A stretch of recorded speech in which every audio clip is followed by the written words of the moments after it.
एक सरोवर में एक हंस और हंसिनी का जोड़ा रहता था। वो बहुत ही नेक, परिश्रमी और परोपकारी थे। उनके कोई संतान नहीं थी। वह इसीलिए बहुत दुखी रहते थे। दूसरे पक्षियों के बच्चों को देखकर उन्हें बहुत मलाल होता था। प्रिय, देखो वो पक्षी अपने बच्चों के साथ कितने खुश हैं, कितने प्यार से रह रहे हैं। अपनी अपनी किस्मत है, कोई हंसता है तो कोई रोता है। यही जीवन है। इतने में एक बतख का चूजा भटक कर हंसिनी के पास आ गया। वो बड़ा प्यारा बच्चा था।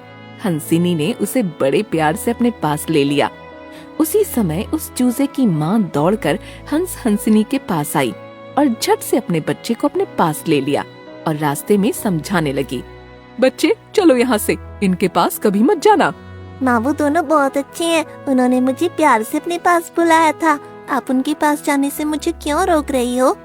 उनकी कोई औलाद नहीं है। मैं नहीं चाहती ऐसे मनहूस लोगों का साया मेरे बच्चों पर पड़े। माँ, ये तुम क्या कह रही हो? क्या जिनके बच्चे नहीं होते वो मनहूस होते हैं? बच्चे तो भगवान की देन होते हैं। कल भगवान उन्हें भी बच्चे दे देंगे। उन्हें मनहूस मत कहो। हंसिनी ने बतख और उस चूजे की बात सुन ली। उसे तकलीफ हुई, लेकिन वो कुछ बोल नहीं पाई। अपनी किस्मत के बारे में सोचने लगी।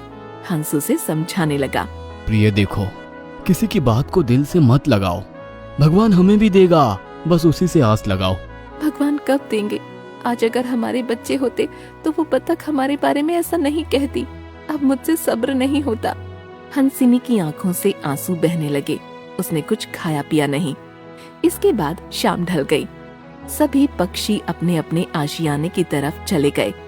हंस और हंसिनी वहीं सरोवर किनारे खड़े रहे। हंस के कई बार समझाने के बावजूद भी हंसिनी सोचती हुई बैठी रही। पास में झाड़ियों में से आवाज आई। कोई चिड़िया का बच्चा फंसा हुआ था। हंसिनी ने दौड़कर कंटीली झाड़ी को हटाकर उस बच्चे को बाहर निकाला। कांटे लगने के कारण हंसिनी घायल हो गई। हंसिनी ने जिसे बचाया वो सुनहरे रंग का हंस का बच्चा था। वो उनके पास आ गया। वो बहुत ही सुंदर था। वो आकर हंसिनी के पास ऐसे खड़ा हो गया जैसे वो उसका अपना बच्चा हो। प्यारे बच्चे, तुम्हें चोट तो नहीं आई? अब तुम कौन हो और तुम्हारी माँ कहाँ है? मैं ठीक हूँ, पर कौन हूँ ये नहीं जानता। आपने मुझे बचाया, बहुत बहुत धन्यवाद माँ। बच्चे, मुझे माँ मत कहो, वरना तुम्हारी माँ देख लेगी तो हमें बहुत भला बुरा कहेगी। हमारी कोई औलाद नहीं है। माँ, मुझे अपनी औलाद बना लो, मुझे गले से लगा लो, मेरा कोई नहीं है। प्रिय, भगवान से शिकवा कर रही थी। लो, भगवान ने तुम्हारी झोली में इस प्यारे बच्चे को डाल दिया है। इसे अपना बना लो। हाँ, भगवान ने हमें बहुत प्यारा बच्चा दे दिया है, लेकिन डर लगता है कि कोई हमसे छीन ना ले इसे। हंस और हंसिनी उस स्वर्ण हंस बच्चे को लेकर अपने घोंसले की तरफ चले गए।